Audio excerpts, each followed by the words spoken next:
Hello everyone. स्वागत है आप सभी का आपके अपने यूट्यूब चैनल हिंदी ज्ञान में। मित्रों, आज हम नागार्जुन की यथार्थ चेतना एवं लोक दृष्टि पर बात करेंगे। आज का हमारा टॉपिक नागार्जुन की यथार्थ चेतना एवं लोक दृष्टि है। तो मित्रों, जिन्होंने भी अभी तक हमारा यह यूट्यूब चैनल सब्सक्राइब नहीं किया है, वह इस यूट्यूब चैनल को सब्सक्राइब करें, साथ ही बेल आइकन का बटन अवश्य प्रेस करें। तो आइए देखते हैं नागार्जुन। हम सबसे पहले हमें जानना होगा नागार्जुन किस समय के कवि थे। उनकी यथार्थ चेतना को जानने के लिए, उनकी लोक दृष्टि को जानने के लिए हमें जानना होगा नागार्जुन को। नागार्जुन प्रगतिवादी कवियों में विशिष्ट स्थान रखते हैं। उनका वास्तविक नाम है वैद्यनाथ मिश्र। देखिए, यह वीडियो सीटेट, स्नातक, स्नातकोत्तर तथा जो एमए के लिए एंट्रेंस देने वाले विद्यार्थी हैं या फिर जो पीएचडी के लिए एंट्रेंस देना चाहते हैं और जो नेट की तैयारी कर रहे हैं, उन सभी विद्यार्थियों के लिए यह उपयोगी होगा। तो हम देखते हैं कि यह दरभंगा जिले के निवासी हैं। पहले यह यात्री नाम से अपनी काव्य रचना करते थे। इस बात को ध्यान रखेंगे, ये क्वेश्चन बहुत ज़्यादा आता है कि यह यात्री नाम से अपनी काव्य रचना करने वाले नागार्जुन हैं। अर्थात नागार्जुन पहले यात्री नाम से काव्य रचना करते थे, किंतु बौद्ध धर्म से अंगीकार कर लेने के बाद, मतलब बौद्ध धर्म अपना लेने के बाद, इन्होंने अपना नाम नागार्जुन रख लिया था। फिर इसी नाम से काव्य रचना करने लगे। नागार्जुन के व्यक्तित्व पर सर्वाधिक प्रभाव राहुल सांकृत्यायन जी का पड़ा हुआ है। इस बात को ध्यान रखेंगे कि राहुल सांकृत्यायन और निराला जी का जो प्रभाव है वह इन पर अत्यधिक मात्रा में पड़ा हुआ है। राजनीतिक रूप से नागार्जुन साम्यवादी विचारधारा के पोषक रहे हैं। साम्यवादी विचारधारा मतलब मार्क्सवाद के, जिस मार्क्सवाद, साम्यवादी विचारधारा और प्रगतिवाद तीनों एक दूसरे से संबंध रखते हैं। इसलिए अपनी कविताओं में सामाजिक जीवन का यथार्थ चित्रण हुआ है। जब आप नागार्जुन को पढ़ते हैं तो आपको कहीं न कहीं पर कबीर के दर्शन अवश्य होंगे। तो आगे देखते हैं, उनकी कविताओं में निराला जैसी सहजता, आक्रोश, व्यंग, अक्खड़ता, हुंकार एवं ललकार है। शोषण के विरुद्ध आवाज उठाकर, शोषितों के प्रति सहानुभूति दिखाकर तथा अन्याय एवं अत्याचार का विरोध करने वाली कविताओं की रचना करके नागार्जुन ने प्रगतिवादी विचारधारा का पोषण किया है। तो नागार्जुन प्रगतिवादी कवि हैं। तो प्रगतिवादी कवि के बारे में आप जानते हैं, प्रगतिवादी कवि जो है मार्क्सवाद से प्रेरित थे। मार्क्सवाद का, जिस प्रकार मार्क्सवाद राजनीति के से क्षेत्र में था, उसी प्रकार इसको साम्यवाद कहा गया साहित्य के क्षेत्र में, और जो हिंदी साहित्य में है वह प्रगतिवाद कहा गया। साम्यवाद के जो समान चल रहा है वह प्रगतिवाद कहा गया। और प्रगतिवाद के जितने भी कवि थे वह शोषण के विरुद्ध आवाज उठाते हैं। पीड़ित मानवता को स्वर प्रदान कर नागार्जुन ने कवि के उत्तरदायित्व को भलीभांति निभाया है। तो जो नागार्जुन जी हैं वह प्रगतिवादी कवि हैं। उन्होंने प्रगतिवाद की सारी विशेषताओं का पालन किया है। अब हम देखते हैं, नागार्जुन सत्ता व्यवस्था पूंजीवाद के प्रति आक्रोश व्यक्त करते हैं। वे निरंतर अग्रणी रहे हैं इन सब में। उनकी कविता में राष्ट्र प्रेम है। आज़ादी के बाद भारत की यथार्थ तस्वीर को वो प्रस्तुत करते हुए कहते हैं, आप लोग इसका स्क्रीनशॉट ले सकते हैं, इसमें से नोट्स बना सकते हैं। देखेंगे, नागार्जुन कहते हैं, देश हमारा भूखा नंगा घायल है बेकारी में, मिले न रोटी रोजी भटके दर दर बने भिखारी से। आज़ादी के बाद भारत की यथार्थ तस्वीर उन्होंने प्रदर्शित की है। आज़ादी के समय में नेताओं ने, बहुत लोगों ने बड़े बड़े सपने दिखाए थे, लेकिन जो आम जनता थी वह जस की तस बनी रही। उनकी हालत वैसी की जैसी थी वैसी ही बनी रही। उस पर इन्होंने करारी चोट की है। कवि नागार्जुन ने युगीन यथार्थ, देखो यथार्थ और आदर्श यथार्थ दोनों में अंतर है। यथार्थ का अर्थात साहित्य में यथार्थ मतलब एकदम सत्य से इसका अर्थ जोड़ा जाता है। यथार्थ का मतलब है सच, जैसा है वैसा दिखाना। तो युगीन यथार्थ एवं समसामयिक चेतना को अपने काव्य का विषय बनाया है। वह देख रहे थे कि शोषित वर्ग अभावों की चक्की में पिस रहा है, कृषक अनेक समस्याओं से जूझ रहा है। देखिए, भारत आज़ाद तो हो गया, लेकिन ये समस्याएं उसके साथ में बनी रही। श्रमिक भरपेट भोजन नहीं जुटा पा रहा, किंतु उच्च वर्ग जो है वह भोग विलास में पानी की तरह धन बहा रहा। लोग मुखौटा लगाए हुए दोहरी जिंदगी जी रहे हैं, से खद्दरधारी हैं पर भीतर से कसाई हैं। नागार्जुन ऐसे लोगों पर करारी चोट करते हैं। वह कहते हैं कि जो बाहर से दिखावा कर रहे हैं, खद्दर पहने रहते हैं, अर्थात यह नेताओं के लिए खास तौर पर चोट की गई है। कहा जाता है जमींदार हैं, साहूकार हैं, बनिया हैं, व्यापारी हैं, अंदर अंदर विकट कसाई, बाहर खद्दरधारी हैं। आप देखेंगे कबीर की जैसी निर्भीकता दिखाई देती है यहाँ पर, और बिल्कुल यथार्थ वैसा ही प्रकट करना, विरोध करना, इनका जो गरीबों पर अत्याचार कर रहे हैं, जो शोषक वर्ग हैं, उनका विरोध करना। सामाजिक विषमता की बढ़ती हुई खाई उसे दुखी करती है और वह अपनी पीड़ा शब्दों में व्यक्त करते हैं। क्या कहते हैं? खादी ने मखमल से अपनी साठ गांठ कर डाली है, बिड़ला टाटा डालमिया की 30 दिन दिवाली है। तो ये बताते हैं कि जो खादी है, खादी का मतलब यहाँ पर नागार्जुन के काव्य में खास तौर पर खादी का मतलब नेताओं से है। ये कहते हैं कि जो राजनेता है वह मखमल मीन्स कि अपना आरामदायक जगह पे हैं, आराम कर रहे हैं, उनकी सब साठ गांठ है इधर उधर से, उनकी हर दिन दिवाली है और गरीबों का शोषण किया जा रहा है। आगे हम देखते हैं, कवि ने अपने देश के खेत खलिहानों से उन्हें प्यार था। देखो नागार्जुन जो थे एक किसान परिवार से थे, उन्हें अपने खेत खलिहानों से प्यार था, इसलिए वह कहते हैं खेत हमारे, भूमि हमारी, सारा देश हमारा है, इसीलिए तो हमको इसका चप्पा चप्पा प्यारा है।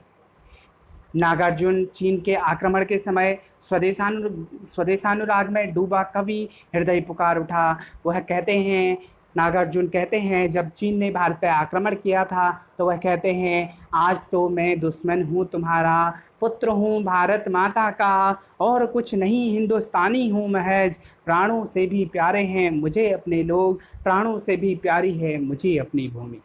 तो यह नागार्जुन की युग चेतना है। उन्होंने समय समय पर कविताएं की हैं, उन्होंने अपना स्वदेशानुराग प्रकट किया है, उन्होंने शोषित वर्ग को ऊपर उठाया है, शोषक वर्ग पर अंगुली उठाई है। नागार्जुन की प्रमुख कृतियां हैं युगधारा, सतरंगे पंखों वाली। आप इनके सन देख सकते हैं, ना युगधारा 1956 में लिखी गई थी, सतरंगे पंखों वाली 1959 में लिखी गई, प्यासी पतराई आँखें, भस्मांकुर, यह इनकी काव्य कृतियाँ हैं। इनके अतिरिक्त भी बहुत सारी इनकी कृतियां हैं। कुछ लघु पुस्तिकाएं भी इन्होंने प्रकाशित की, जैसे कि खून और शोले, प्रेत का बयान, चना जोर गरम, अब तो बंद करो हे देवी यह चुनाव का प्रहसन। देखो नागार्जुन की जो कविताएं हैं उनमें जनजीवन की आशा आकांक्षाएं व्याप्त हैं तथा वह सामाजिक चेतना से परिपूर्ण भी हैं। उन्होंने अभावों से ग्रस्त, पीड़ित और शोषित सर्वहारा वर्ग की वेदना को अनुभव किया और उसे कविता में अपनी वाणी प्रदान की। देखिए नागार्जुन ने यह सब सहा है। शोषित वह स्वयं थे, जो शोषक वर्ग था वह उन्हें काफ़ी शोषित थे, वह उन्होंने देखा था कि किस प्रकार से गरीब दुख मिलता है, गरीब को दुख मिलता है। वह ट्रेन पे जा जा के अपनी किताबें बेचा करते थे। तो ये सारे दुख उन्होंने देखे हैं, गरीबी उन्होंने बहुत नज़दीकी से देखी है, तो इसलिए वह यथार्थ वर्णन उन चीज़ों का करते हैं। देखिए डॉक्टर प्रकाश चंद्र गुप्त उनके बारे में कहते हैं कि नागार्जुन ऐसे साहित्यकार हैं जो अभाव में ही जन्मे हैं, पीड़ित वर्ग के कष्टों को उन्होंने स्वयं झेला है। जिस प्रकार मैंने अभी आपको बताया कि वह अपनी किताबें ट्रेन में जाके बेचा करते थे, बहुत गरीबी की स्थिति उन्होंने देखा है, तो इसलिए वह निसंदेह अपनी कविताओं में उन शब्दों का प्रयोग करते थे, उस प्रकार की भाषा का प्रयोग करते थे जिससे कि शोषित वर्ग पर चोट हो, शोषक जो वर्ग है उस पर चोट हो, शोषित वर्ग को प्रोत्साहन मिले। निसंदेह ऐसा ही व्यक्ति भारत की निम्न वर्गीय जनता का सच्चा सांस्कृतिक प्रतिनिधित्व कर सकता है, ऐसा प्रकाश चंद्र गुप्त कहते हैं। प्रकाश चंद्र गुप्त ऐसा कहते हैं कि यह नागार्जुन के कृतित्व, जो उन्होंने कहा है, यह नागार्जुन के कृतित्व पर बिल्कुल सही बैठता है। नागार्जुन के काव्य में यथार्थ का चित्रण अपनी पूरी नग्नता एवं सच्चाई के साथ है। उन्होंने कुछ भी छिपाने का प्रयास नहीं किया। कवि जानता है कि हमारे वर्तमान समय में सत्य बोलना पाप है और चापलूसी करना, झूठ बोलना युग धर्म बन गया है। उसके बाद भी कवि को पता है, नागार्जुन को पता है कि अगर वह सच बोलेंगे उनका दंड उन्हें भुगतना पड़ेगा, किंतु फिर भी वह सच बोलते हैं। वह जानते हैं कि आज झूठ बोलने वालों का युग है, लेकिन वह फिर भी सत्य का साथ नहीं छोड़ते हैं। यथार्थ दिखाते हैं और यथार्थ ऐसा यथार्थ दिखाते हैं जो पूरी तरीके से सच है, पूरी तरीके से उन्हें सच्चाई का सामना करना आता है। कहते हैं सपने में भी सच न बोलना वरना पकड़े जाओगे, भैया लखनऊ दिल्ली पहुंचो मेवा मिश्री पाओगे, माल मिलेगा रेत सको यदि गला मजूर किसानों का, हम मर भूखों से क्या होगा चरण गहो श्रीमानों का। देखिए आप स्पष्ट इसमें देख सकते हैं, निर्भीकता उनकी देख सकते हैं, यथार्थ देख सकते हैं। सपने में भी सच न बोलना वरना पकड़े जाओगे, भैया लखनऊ दिल्ली पहुंचो मेवा मिश्री खाओगे। उस समय की राजनीति का यहाँ पर वर्णन इन्होंने किया है, यथार्थ चित्रण इन्होंने किया है। यह बताते हैं कि उस समय की राजनीति क्या करती थी, क्या कहती है। माल मिलेगा रेत सको यदि गला मजूर किसानों का, अगर गरीबों के साथ किसानों के साथ में अगर अत्याचार कर सकते हैं तो आपको उन्नति मिलेगी। हम मर भूखों से क्या होगा चरण गहो श्रीमानों का। कहते हैं कि हम बिल्कुल मर भूखे हैं, मीन्स कि हम जस्ट लाइक ए भिखारी हैं और हमारे चरण पकड़ने से क्या, उन श्रीमानों के चरण पकड़ो, वहाँ पर बहुत कुछ खाने को मिलेगा। अगर आप चाहें तो किसी का गला रेत सकते हैं तो आप जा सकते हैं वहाँ पर। तो इस प्रकार के व्यंग यहाँ पर कवि ने किए हैं। देखिए आगे देखेंगे, कवि ने अपनी व्यंग्य रचना चना जोर गरम इनकी व्यंग्य रचना है, बहुत शानदार रचना है। उसमें भ्रष्टाचारी स्वार्थी अवसरवादी लोगों की पोल खोलते हुए तीखा व्यंग्य किया है। कहते हैं चना है बना मसालेदार, खाइए भी तो यह सरकार, मिलेगा परमिट बारंबार, मिलेंगे सौदे सभी उधार, नया हो जावेगा घरवार की लद लद कर आवेगी कार।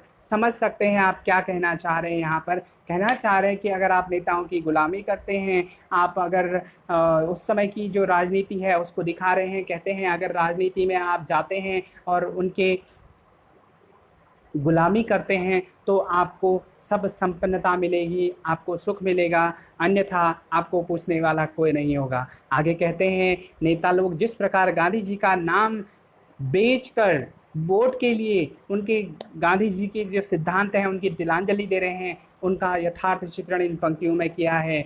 बेच कर गांधी जी का नाम बटोरो वोट, बैंक बैलेंस बढ़ाओ, राजघाट पर बाबू की वेदी के आगे अशुभाओ। कहते हैं कि अगर आपको वोट चाहिए, अगर आपको वोट चाहिए तो गांधी जी का नाम बेचो, बैंक बैलेंस बढ़ाओ और उनके सामने अपने आंसू बहाओ, ढोंग करो। ढोंग करने से आपका बैलेंस भी मिलेगा और आपको वोट भी मिलेंगे। उस समय की देखिए बिल्कुल नग्न चित्रण किया है उस समय की राजनीति का।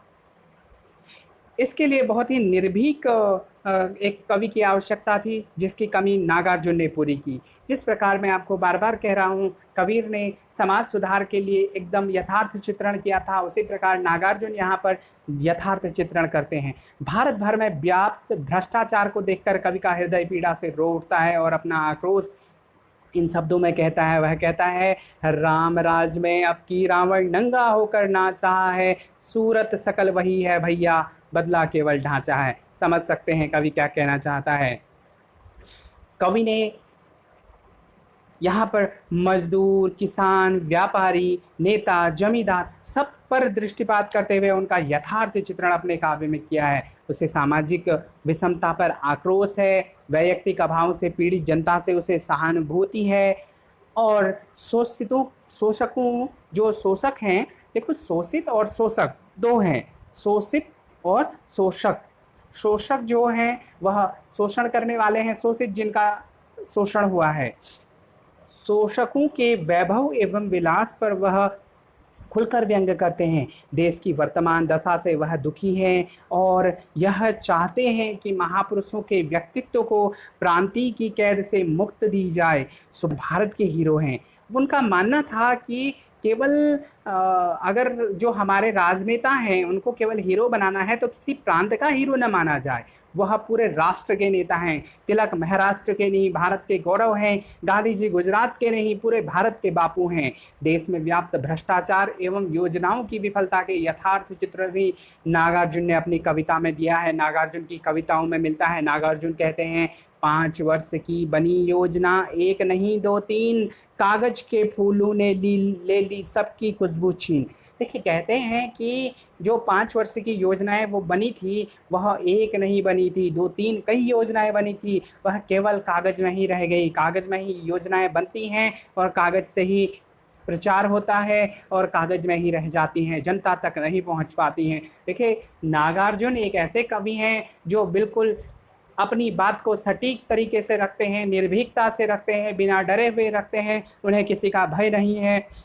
नागार्जुन लोक कवि हैं, जैसा कि हमारा शीर्षक है, नागार्जुन को लोक कवि कहना समचीन है। मीन्स कि ये नागार्जुन को लोक कवि कहा जा सकता है और सही मायने में वह लोक कवि हैं। वे जन कवि हैं, जनता के चारण हैं। चारण का मतलब आप समझते होंगे, जनता तक अपनी आवाज़ को पहुंचाने वाले कवि। उनकी लोक दृष्टि अत्यंत व्यापक है। वे गांव गली की बात करते हैं और उस भाषा में कहते हैं जिससे सब परिचित हैं। बिना किसी लाग लपेट के अपनी बात को कहने वाले कवि के रूप में नागार्जुन सर्वाधिक लोकप्रिय हैं।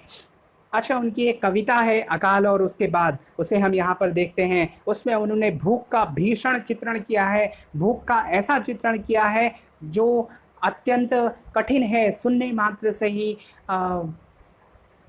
बहुत कठिन प्रतीत होता है। उनके शब्द हैं, कविता देखेंगे, कई दिनों तक चूल्हा रोया, चक्की रही उदास, कई दिनों तक कानी कुतिया सोई उसके पास, कई दिनों तक लगी भीत पर छिपकलियों की गश्त, कई दिनों तक चूहों की भी हालत रही शिकस्त। उन्होंने अकाल का भीषण चित्रण किया है। वह कहते हैं कि कई दिनों तक चूल्हा, भोजन की इतनी कमी है कि कई दिनों तक चूल्हा रोया है, चक्की उदास रही है, जो कानी कुतिया है वह उसके पास, चूल्हे के पास सोई है, कई दिनों तक छिपकलियां गश्त लगाती रही हैं और कई दिनों तक अनाज की कमी की वजह से चूहों की भी हालत खराब रही है। इसी प्रकार प्रेत का बयान नामक कविता है, उसमें वह एक अध्यापक की दशा को व्यक्त करते हैं, उसका यथार्थ चित्रण किया है। कहते हैं, ओरे प्रेत कड़क कर बोले नरक के मालिक यमराज, सच सच बताना बतला, कैसे मरा तू भूख से अकाल से। देखिए, प्रेत प्रेत पे उन्होंने कविताएं लिखी है। नागार्जुन ऐसे कवि हैं जिन्होंने छोटे से छोटा विषय वस्तु भी अपनी काव्य का विषय बनाया। मांग का सिंदूर हो या फिर चूड़ी का टुकड़ा हो, वह सब इनके काव्य विषय बने हैं। तो नागार्जुन एक प्रेत से पूछते हैं कि तू कैसे मरा, तू बता कि कैसे मरा, अकाल से मरा है या भूख से मरा है। तो यहाँ पर भूख का जो चित्रण किया है वह अत्यंत मार्मिक चित्रण है, अत्यंत जीवंत कहलाएगा। उनकी बात का उत्तर देता हुआ वह प्रेत कहता है, सुनिए महाराज, तनिक भी पीर नहीं, दुख नहीं, दुविधा नहीं, सरलता पूर्वक निकले थे प्राण, सह न सकी आंत जब पेचिस का हमला, सुनकर दहाड़ स्वाधीन भारत के, भूख मरे स्वाभिमानी सुशिक्षित प्रेत की, रह गए निरुत्तर महामहिम नरकेश्वर। कहते हैं कि जो नरकेश्वर हैं अर्थात यमराज हैं, उन्होंने जब प्रश्न पूछा कि तेरी मृत्यु कैसे हुई, तो वह उसका उत्तर देते हुए कहते हैं कि मेरे प्राण निकलने में, क्योंकि ये एक अध्यापक की मृत्यु को दिखाया गया है, कहते हैं कि मेरी मृत्यु को प्राण निकलने में बिल्कुल भी दर्द नहीं हुआ क्योंकि मुझे पेचिस लगे। वह केवल यह दिखाना चाहते हैं कि भारत आज़ाद हो गया है, आज़ाद होने के बाद भी यहाँ पर सुख सुविधाओं का इतना अभाव है कि यहाँ पर सामान्य जन के लिए भी जीना मुश्किल है, जीवन बहुत मुश्किल है।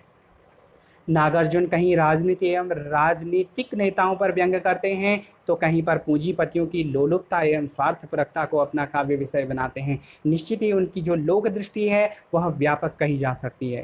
देखिए, नागार्जुन की कविता में जनजीवन का आशा आकांक्षा है। उनकी कविता में जनजीवन की आशा भी है और आकांक्षा भी है। वह सामाजिक चेतना से युक्त हैं तथा उसमें जनवादी स्वर सर्वोपरि हैं। वह अभावों से पीड़ित एवं शोषण से ग्रस्त जनता के दुख दर्द को व्यक्त करने वाले जमीन से जुड़े कवि हैं। प्रोफेसर रामचरण महेंद्र के अनुसार नागार्जुन सर्वहारा कविता की धारा को तीव्र कर देते हैं। उनमें मजदूर वर्ग की संघर्षशील चेतना समुन्नत रूप से प्रकट हुई है। पूंजीवादी चट्टानों से टकराती भयंकर संघर्षों से तपती मजदूर वर्ग की हिमायत करती हुई नागार्जुन की काव्यधारा जनवादी परंपराओं में आगे बढ़ी है। देखिए, नागार्जुन जो हैं ऐसे कवि हैं उन जो अपनी कविता में यथार्थ का चित्रण करते हैं। अपनी कविता में उन्होंने समाज को दिखाया है, शोषित वर्ग पर उन्होंने शोषक वर्ग पर चोट की है, उन्होंने राजनीतिक दलों पर चोट की है, राजनीति पर चोट की है, उन पर जो गरीबों पर अत्याचार करते हैं और अपना राज्य स्थापित करके उन लोगों को दुख दर्द पहुंचाते हैं। तो आज यह था हमारा नागार्जुन का टॉपिक। यह टॉपिक आपको कैसा लगा ज़रूर बताएं कमेंट बॉक्स में, साथ में लाइक करें, सब्सक्राइब करें हमारे यूट्यूब चैनल को। धन्यवाद।